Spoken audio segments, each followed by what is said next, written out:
bonjour. Alors aujourd'hui, je suis en compagnie de mon père.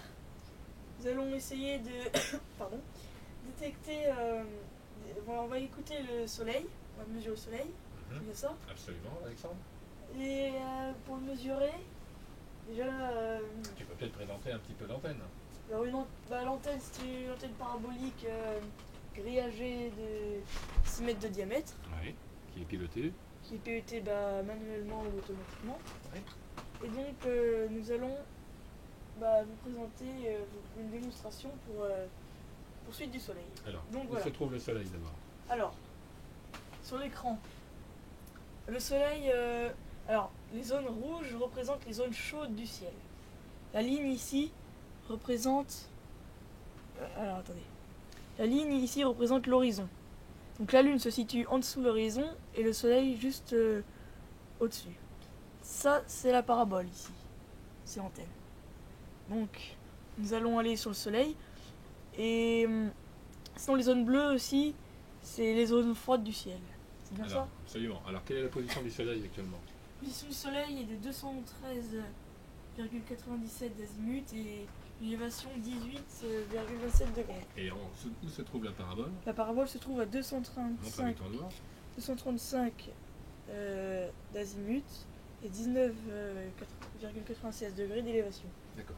Donc, alors, avant tout, comment tu vas mesurer le niveau de bruit reçu par l'antenne? avec un radiomètre. Avec un radiomètre. Alors, Ici. explique-nous le radiomètre rapidement. Alors, ça transforme le son en... Ça mesure le signal mesure reçu par l'antenne et ça le transforme en un bruit En tonalité. dont la tonalité est proportionnelle à la puissance de bruit. Donc, plus c'est aigu, plus c'est fort. Tu peux nous le montrer? Alors, là, il y a le volume. Là, c'est pour régler l'offset, et puis sinon, c'est... Alors, règle l'offset pour faire entendre le bruit. Alors, ouais, attendez. Ouais, Voilà. Là, Ça tu vas le régler à 0 ici, là, Voilà. comme j'étais tout à l'heure. et tu vas lancer la poursuite Voilà. de l'antenne. Alors, pour la poursuite du soleil, donc, on clique sur le soleil si c'est pas déjà fait. Voilà. J'appuie sur F3. Et là, la parabole. Ensuite, automatique, En etc. poursuite automatique. Et là, la parabole, tu peux montrer l'élévation qui change. Et l'azimut, enfin l'élévation. D'abord, elle positionne l'élévation. 17,71 pour 18,14. Oui. Et donc l'azimut L'azimut, est en train de. Qu'est-ce qu'il fait? Il diminue, il augmente. il diminue. Et alors, Ouais. sur la carte du ciel, tu vas pouvoir montrer la parabole. On voit l'antenne ici qui s'approche du soleil petit à petit. Voilà. 222 azimut. Et la parabole est à la poursuite du soleil. On ne devrait pas tarder à entendre le soleil dans le radiomètre. Alors, on va regarder l'aiguille, voilà. L'aiguille augmente, hop. On va mettre ça comme ça.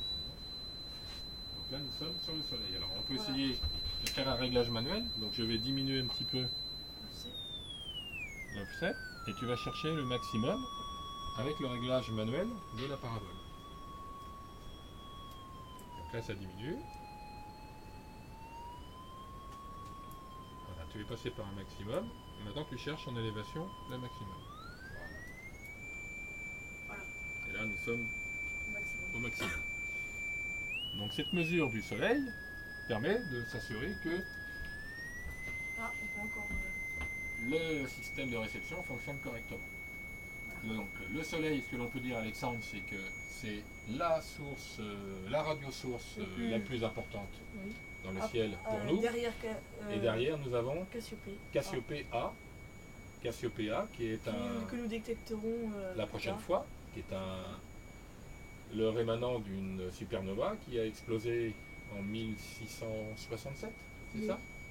Et qui a été découverte en 1947, soit près de 300 ans plus tard. Donc la prochaine fois, nous procéderons à la détection de la deuxième plus importante radiosource du ciel, Cassiopée A. Nous verrons que c'est beaucoup plus faible que le Soleil, mais qu'avec cet équipement, nous arrivons quand même à le mesurer. Tu as trouvé autre chose à rajouter sur les équipements? Non. Pas grand-chose. Pas grand-chose. À quoi sert cet équipement autrement, à part détecter des radios X? Pour le Earth, Moon, Earth, Qui veut dire Terre, Lune, Terre. Terre, Lune, Terre. Donc on envoie des échos. Ouais, permet de faire des communications De la Terre-Lune, Lune. Terre en utilisant la Lune comme réflecteur passif. Voilà, merci beaucoup. Merci pour avoir regardé. Merci Alexandre pour cette démonstration et on se retrouve prochainement pour la détection de Cassiopéa lorsqu'elle sera dans l'angle de visée de la parabole. À Voilà. bientôt.